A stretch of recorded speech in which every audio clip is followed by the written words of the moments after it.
నమస్కారం ఘంటారావానికి స్వాగతం. ముందుగా ప్రధానాంశాలు. రాష్ట్రంలో ప్రజాపాలనపై సన్నాహక సమావేశాలు, అమలుపై అధికారులకు మంత్రుల దిశానిర్దేశం.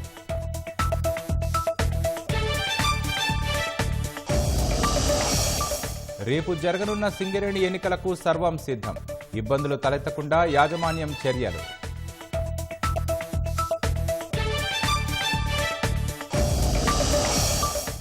మాదాపూర్లో సన్బర్న్ న్యూ ఇయర్ వేడుక రద్దు, నిబంధనలు ఉల్లంఘించారని నిర్వాహకుడిపై కేసు.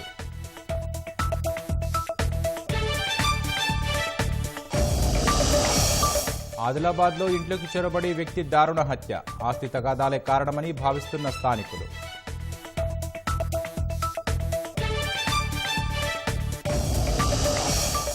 హిమాచల్ ప్రదేశ్లోని అడవి ప్రాంతంలో కార్చిచ్చు, మంటలార్పేందుకు యత్నిస్తున్న అగ్నిమాపక సిబ్బంది.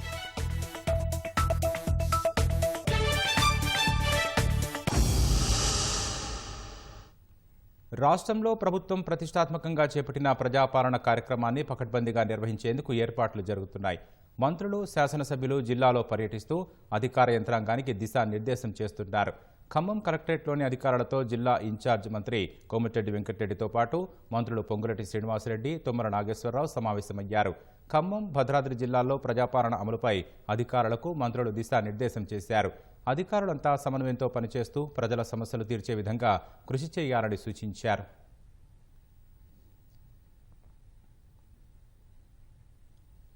ఖమ్మం కలెక్టరేట్లో ప్రజాపాలనపై సన్నాహక సమావేశానికి వ్యవసాయ మంత్రి తుమ్మల నాగేశ్వరరావు హాజరయ్యారు. అనంతరం సిపిఐ ఎమ్మెల్యే పార్టీ కార్యాలయానికి విచ్చేసిన తుమ్మలకు పలువురు నాయకులు స్వాగతం పలికారు. ప్రజాస్వామ్య పరిరక్షణకు ప్రజాపంతా పార్టీ తీసుకున్న నిర్ణయం అభినందనీయమని ఆయన ప్రశంసించారు. ఎన్నికల్లో తనకు మద్దతుగా నడిచినందుకు వామపక్ష నాయకులకు ఆయన కృతజ్ఞతలు తెలిపారు. పలు సమస్యలపై వివిధ సంఘాల నాయకులు మంత్రికి వినతి పత్రాలు అందజేశారు.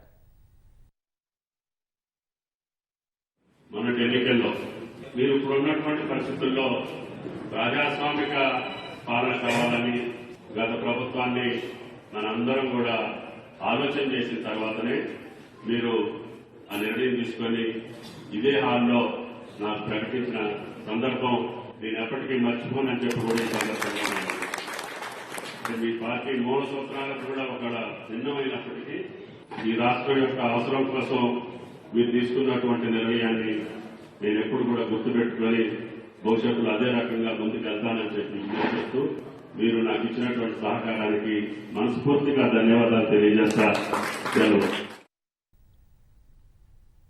రేపు జరగనున్న సింగరేణి ఎన్నికల కోసం ఏర్పాట్లు జరుగుతున్నాయి. పోలింగ్ వేళ ఎలాంటి ఇబ్బందులు తలెత్తకుండా యాజమాన్యం చర్యలు చేపడుతోంది. పనిచేసే చోటనే ఓటు హక్కును వినియోగించుకునేలా ఎక్కడికక్కడ పోలింగ్ కేంద్రాలను ఏర్పాటు చేశారు. షిఫ్టుల వారీగా విధులకు వెళ్లే వారి సమయానికి అనుగుణంగా ఓటు వేసేలా అవకాశం కల్పించారు. కార్మికుల కోసం గనుల వద్ద వివిధ విభాగాల్లో పనిచేసే ఉద్యోగుల కోసం కార్యాలయాల్లో కేంద్రాలను ఏర్పాటు చేశారు. 100% పోలింగ్ జరిగేలా ప్రతి కార్మికుడు, ఉద్యోగి ఓటు హక్కు వినియోగించుకోవాలని అధికారులు సూచిస్తున్నారు. రేపు ఉదయం 7 గంటలకు పోలింగ్ ప్రారంభం కానుండగా 5 గంటల వరకు జరగనుంది. సాయంత్రం 7 గంటలకు ఓట్ల లెక్కింపు చేపట్టనున్నారు. సింగరేణి ఎన్నికల్లో పైచేయి సాధించేందుకు కార్మిక సంఘాలు, రాజకీయ పార్టీల నేతలు పెద్ద ఎత్తున ప్రచారం నిర్వహించారు. కాంగ్రెస్, భాజపా, సిపిఐ నుంచి నాయకులు గనులు, విభాగాలు, కార్యాలయాల్లో విస్తృత ప్రచారం చేశారు. ఎన్నికల ప్రచారం నిన్న సాయంత్రంతో ముగియగా రేపు పోలింగ్ దృష్ట్యా కార్మిక సంఘాల నాయకులు సింగరేణి ప్రాంతంలోనే మకాం వేశారు. శాసనసభ ఎన్నికలతో రాష్ట్రంలో మారిన రాజకీయ పరిస్థితుల నేపథ్యంలో ఏళ్ల తరబడిగా ఎదురుచూస్తున్న సింగరేణి ఎన్నికలు ఆసక్తిని రేపుతున్నాయి. హైదరాబాద్లోని మాదాపూర్లో కొత్త సంవత్సరం వేడుక సందర్భంగా నిర్వహించాలనుకున్న సన్బర్న్ షోను నిర్వాహకులు రద్దు చేసుకున్నారు. ఈ మేరకు టికెట్ల విక్రయాన్ని కూడా నిలిపేశారు. పూర్తి అనుమతులు తీసుకోకుండా సన్బర్న్ ఈవెంట్ టికెట్ల విక్రయంపై ముఖ్యమంత్రి ఆగ్రహంతో పోలీసులు కేసు నమోదు చేశారు. దీంతో ఆన్లైన్లో బుక్ మై షో టికెట్ల అమ్మకాన్ని ఆపేసింది. సన్బర్న్ ఈవెంట్ నిర్వాహకుడు సుమంత్పై కేసు సహా book my show MD nodal అధికారికి మాదాపూర్ పోలీసులు నోటీసులు జారీ చేశారు. ప్రస్తుతం బుక్ మై షో సైట్లో విశాఖ వేదికగా సన్బర్న్ న్యూ ఇయర్ వేడుకకు సంబంధించిన సమాచారమే కనిపిస్తోంది.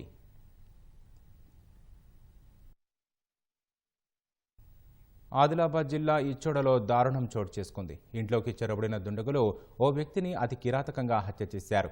మృతుడు ఇచ్చోడకు చెందిన ఈశ్వర్గా గుర్తించారు. ఆయనకు భార్య, 5 ఏళ్ల కుమార్తె ఉన్నట్లు స్థానికులు చెబుతున్నారు. మారణాయుధాలతో వచ్చిన 2 వ్యక్తులు ఈశ్వర్పై దాడి చేసి చంపేశారు.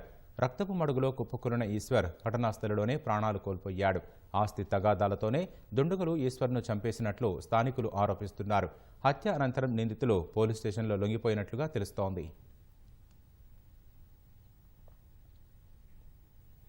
రాష్ట్ర వ్యాప్తంగా చలి తీవ్రత పెరిగింది. భద్రాద్రి కొత్తగూడెం జిల్లా ఇల్లందులో పలు ప్రాంతాల్లో పొగమంచు అలుముకుంది. నల్గొండ జిల్లా మిర్యాలగూడను మంచు దుప్పటి కప్పేసింది. ఉదయం 8 అయినా సూర్యోదయం కనిపించకపోవడంతో చలికి ప్రజలు బయటికి రాలేని పరిస్థితి నెలకొంది.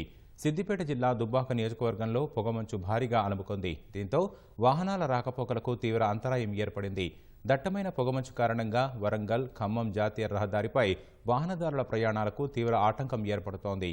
3 రోజులుగా పెరిగిన చలితో భద్రాచలం నియోజకవర్గంలోని ఏజెన్సీ ప్రాంతాల్లోనూ చలి పెరగడంతో ప్రజలు ఇక్కట్లకు గురవుతున్నారు.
దేశ రాజధాని ఢిల్లీని వరుసగా రెండో రోజు పొగమంచు కమ్మేసింది.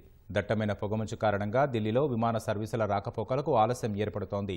ఇవాళ 30 జాతీయ, అంతర్జాతీయ విమాన సర్వీసులకు అంతరాయం ఏర్పడినట్లు అధికారులు తెలిపారు. పొగమంచు కారణంగా సోమవారం కూడా పలు విమాన రాకపోకలకు తీవ్ర అంతరాయం ఏర్పడింది.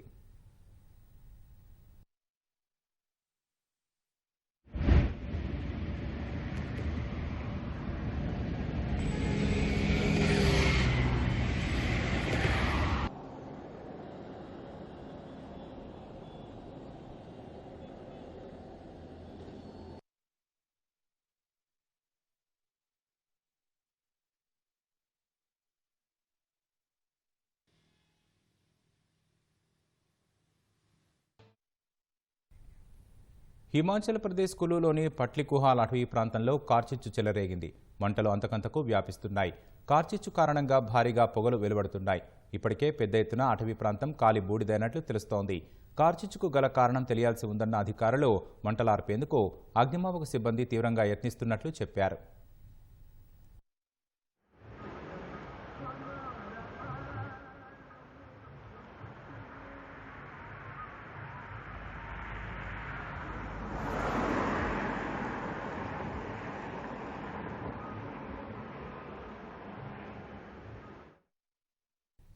చలేస్తుందని మంట కాచుకుంటున్న ఓ మూగ చిన్నారికి ఆ చలిమంటలే నరకం చూపించాయి. మంటల వేడికి తట్టుకోలేని ఆ చిన్నారి మూగ రోదన అందరినీ కలిచివేస్తోంది. మంటల్లో తీవ్రంగా గాయపడిన చిన్నారికి మెరుగైన వైద్యం చేయించలేక ఆ పేద కుటుంబం ఆపన్న హస్తం కోసం దీనంగా ఎదురుచూస్తున్న సంఘటన మహబూబాబాద్ జిల్లాలో చోటు చేసుకుంది. కొత్తగూడ మండలం బక్కచింతపల్లికి చెందిన రజిత అనే మూగ బాలికను చలి ఎక్కువగా ఉండడంతో పోయి దగ్గర కూర్చోబెట్టి వేరే పనిలో నిమగ్నమయ్యారు తల్లిదండ్రులు. ప్రమాదవశాత్తు బట్టలకు మంటలు అంటుకోవడంతో అరవలేకపోయింది ఆ మూగ బాలిక. దీంతో పరుగు తీసిన ఆ చిన్నారిని గమనించిన స్థానికులు మంటలు ఆర్పి వెంటనే ప్రభుత్వ ఆసుపత్రికి తరలించారు. దాతలు ఎవరైనా ముందుకు వచ్చి చిన్నారికి మెరుగైన వైద్యం అందించాలని, ఆ పేద కుటుంబాన్ని ఆదుకోవాలని గ్రామస్తులు కోరుతున్నారు.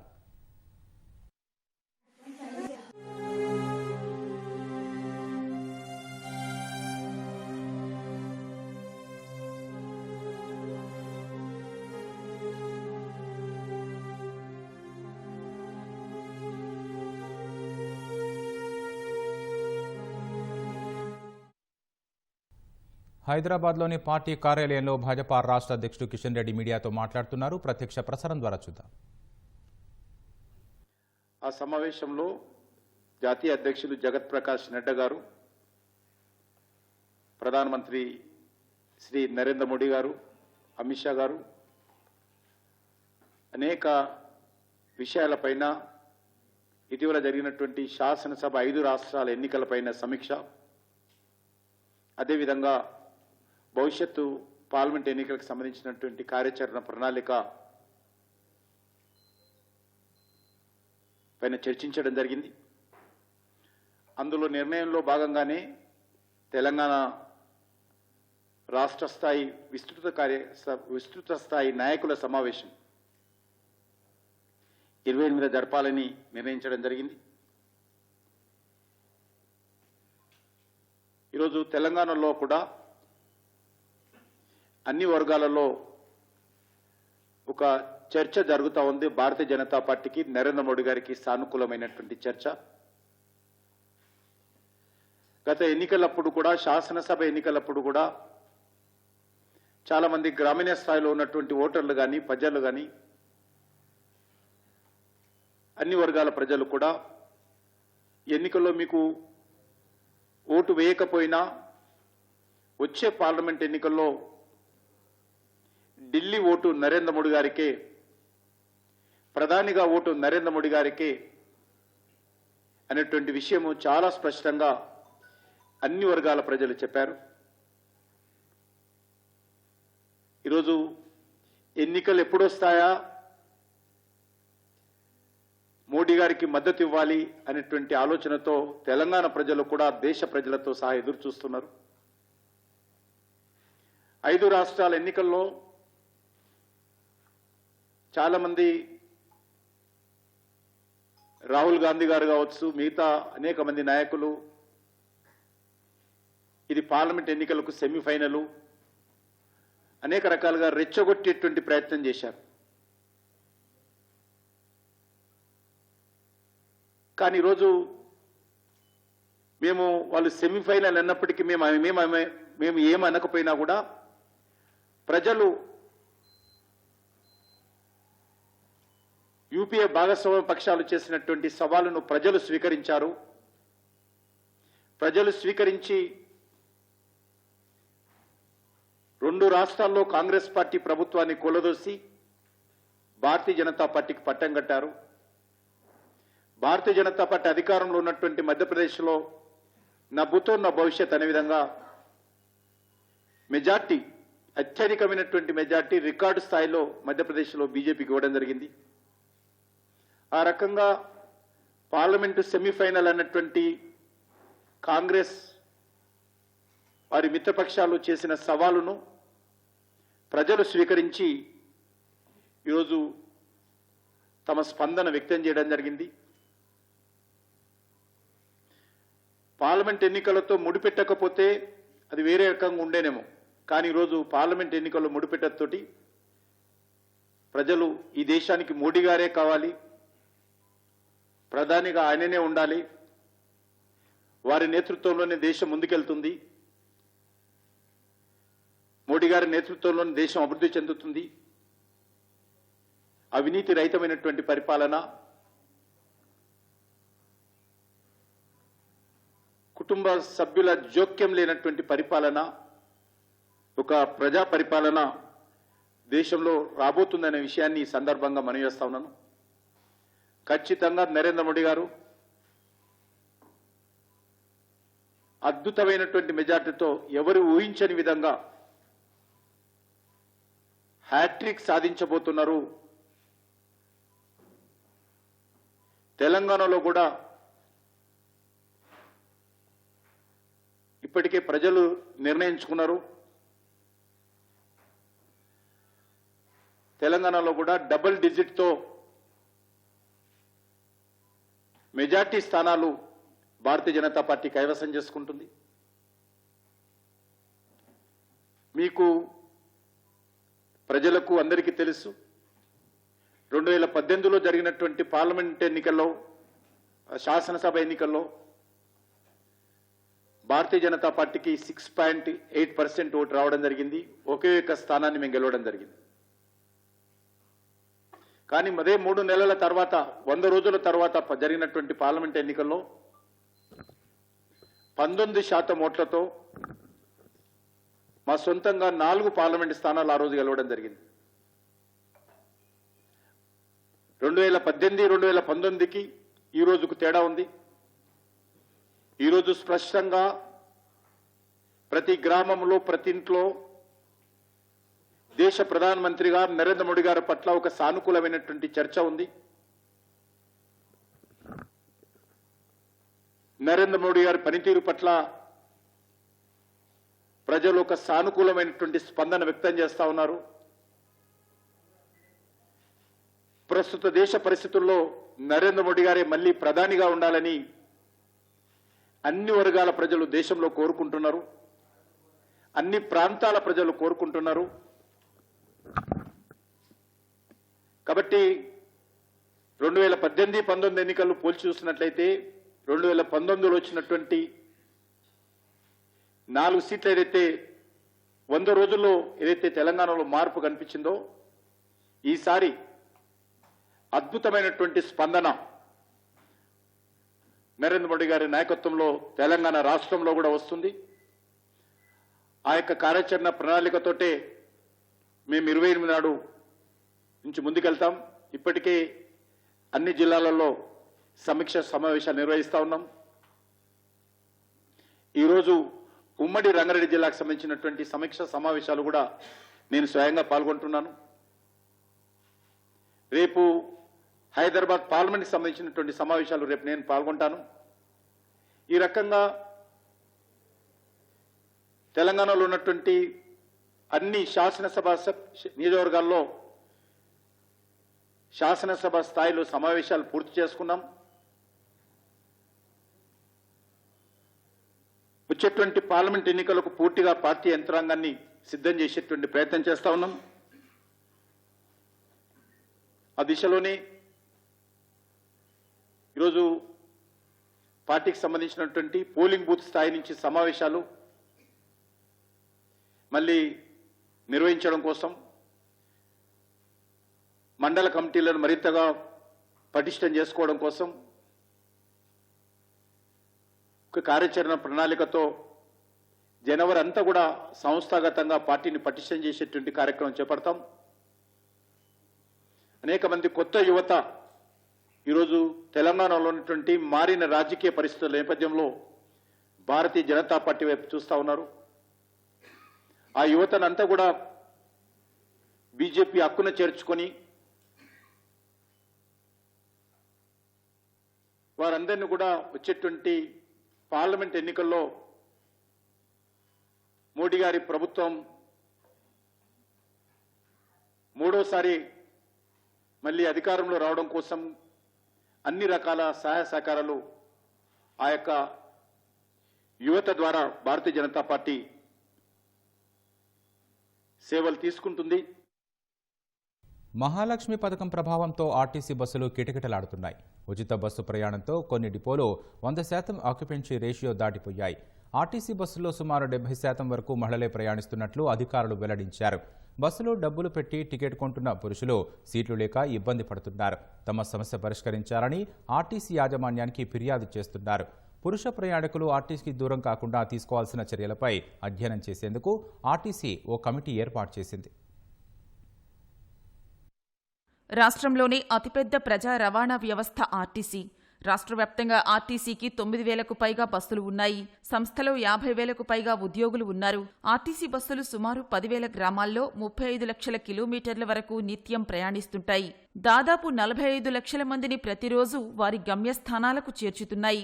ఇటీవల ప్రభుత్వం మహాలక్ష్మి పేరుతో మహిళలకు ఉచిత బస్సు ప్రయాణం ప్రవేశపెట్టింది. ఈ పథకానికి మహిళా ప్రయాణికుల నుంచి అనూహ్య స్పందన వస్తోంది. ఏ బస్సులు చూసినా మహిళలతో కిటకిటలాడుతున్నాయి. టిక్కెట్ తీసుకున్న పురుష ప్రయాణికుల పరిస్థితి ఇబ్బందిగా మారింది. సీట్లు దొరకటం లేదని ఆర్టీసీ ఫిర్యాదులు వెల్లువెత్తుతున్నాయి.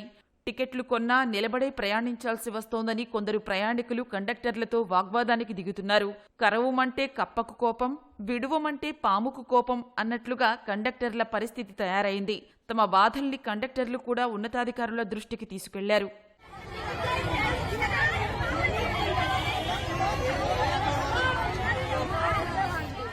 మహాలక్ష్మి పథకం అమల్లోకి వచ్చిన 11 రోజుల్లోనే రికార్డు స్థాయిలో 3 కోట్ల మంది మహిళలు టీఎస్ఆర్టీసీ బస్సుల్లో ప్రయాణించారు. ప్రతిరోజు సగటున 30 లక్షల మంది రాకపోకలు సాగిస్తున్నారు. మొత్తంగా రోజు 51 లక్షల మంది ప్రయాణికులను ఆర్టీసీ గమ్యస్థానాలకు చేర్చుతోంది. పథకం అమల్లోకి వచ్చినప్పటి నుంచి ఆర్టీసీ బస్సుల్లో ప్రయాణించే వారిలో 62% మంది మహిళలే ఉన్నారని యాజమాన్యం వెల్లడించింది. మహిళలకు ఉచిత ప్రయాణం కారణంగా సంస్థ ఆక్యుపెన్సీ రేషియో గణనీయంగా పెరిగింది. గతంలో 60% ఓఆర్ ఉండగా ప్రస్తుతం అది 88% పెరిగింది. 3 రోజుల్లో యాదగిరిగుట్ట, వేములవాడ, దుబ్బాక, గజ్వేల్, హుజూరాబాద్, మేడ్చల్, ముషీరాబాద్, మియాపూర్ 2, జీడిమెట్ల డిపోలు 100% ఓఆర్ సాధించాయని సంస్థ వెల్లడించింది.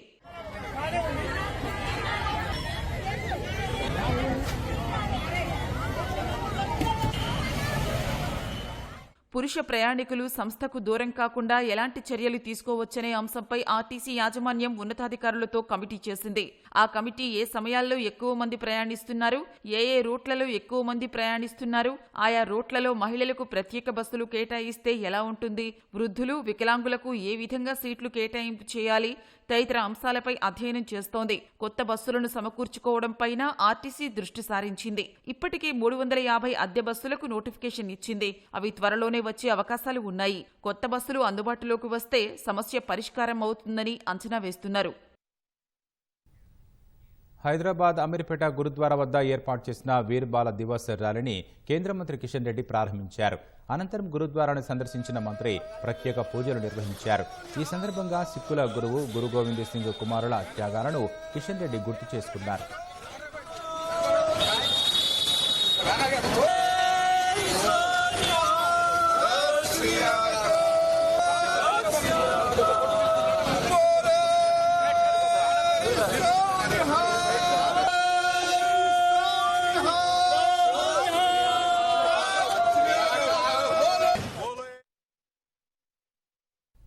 నాగర్ కర్నూలు జిల్లా పదర మండలం మధ్యమడుగు పబ్బతి ఆంజనేయస్వామి దేవస్థాన బ్రహ్మోత్సవాలు నేటితో ముగియనున్నాయి. ఈ నెల 22న ప్రారంభమైన ఉత్సవాల్లో ఉష్ణావాహన సేవ, అశ్వవాహన సేవ, పార్వతీ పరమేశ్వరుల కళ్యాణం, సీతారాముల కళ్యాణం, గరుడ వాహన సేవ, హనుమాన్ మహాపడిపూజ కార్యక్రమాలు ఘనంగా జరిగాయి. నేడు స్వామికి 108 కలశములతో మహాకుంభాభిషేకం, హనుమాన్ గాయత్రి మహాయజ్ఞం, పూర్ణాహుతితో ఈ ఉత్సవాలు ముగియనున్నాయి. హనుమాన్ దీక్ష మాలధారణ తీసుకున్న భక్తులు మాల విరమణ కోసం ఈ బ్రహ్మోత్సవాలకు కాలినడకన ఆలయానికి చేరుకొని ఇరుముడి స్వామివారికి సమర్పించి మొక్కుబడి చెల్లించుకుంటున్నారు.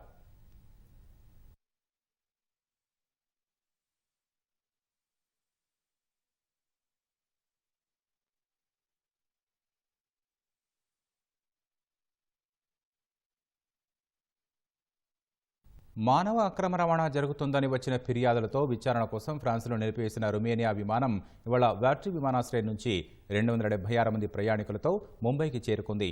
ఈ ఉదయం 4 గంటల సమయంలో విమానం భారత్లో ల్యాండ్ అయినట్లు అధికారులు తెలిపారు. ప్రయాణికులందరినీ సిఐఎస్ఎఫ్ బృందం విచారిస్తోంది. విచారణ అనంతరం కొందరిని బయటకు వెళ్లేందుకు అనుమతిస్తోంది. 303 మంది ప్రయాణికులతో దుబాయ్ నుంచి నిగరాగుబాకు బయలుదేరిన రొమేనియాకు చెందిన లెజెండ్ ఎయిర్లైన్స్ విమానాన్ని మానవ అక్రమ రవాణా ఆరోపణలు రావడంతో ఫ్రాన్స్లోని వార్టీ విమానాశ్రయంలో 4 రోజుల కింద దింపేశారు. అక్కడి జడ్జిల విచారణ అనంతరం విమానాన్ని వదిలేసేందుకు ప్రభుత్వం అనుమతి ఇచ్చింది. ప్రయాణికుల్లో 25 మంది తాము ఫ్రాన్స్ ఆశ్రయం కోరుతున్నామని దరఖాస్తు చేసుకున్నారు. మరో 2 న్యాయమూర్తి ముందు హాజరుపరిచి విడుదల చేసినప్పటికీ సహాయక సాక్షి హోదాలో వారిని అక్కడే ఉంచారు. దీంతో మిగిలిన 276 మందితో విమానం భారత్కు వచ్చింది. తొలుత ఈ విమానాన్ని దుబాయ్కు గాని నికరాగువాకు గాని పంపాలని భావించారు. అయితే విమానంలో భారతీయులు ఎక్కువగా ఉండడంతో చివరకు ముంబైకి పంపించారు. అల్బేనియాలోని లుష్నుజాలోని ఓ నివాస సముదాయంలో జరిగిన అగ్ని ప్రమాదంలో 42 మంది గాయపడినట్లు అధికారులు తెలిపారు. మంటల్లో చిక్కుకున్న వారిని అగ్నిమాపక సిబ్బంది తొందరగా బయటకు తీసుకురావడంతో ప్రాణాపాయం తప్పిందని చెప్పారు. రాజధాని టిరానాకు నైరుతి దిశలో 80 కిలోమీటర్ల దూరంలో ఉన్న లుష్నుజాలో సోమవారం అగ్ని ప్రమాదం సంభవించింది. వెంటనే అక్కడకు చేరుకున్న అగ్నిమాపక సిబ్బంది, ప్రత్యేక పోలీసు బలగాలు ఒక్కొక్కరిని బయటకు తీసుకువచ్చారు. అయితే పొగ కారణంగా పలువురు అస్వస్థకు గురయ్యారని, వారిని సమీపంలోని ఆసుపత్రికి తరలించి చికిత్స అందిస్తున్నట్లు అధికారులు తెలిపారు.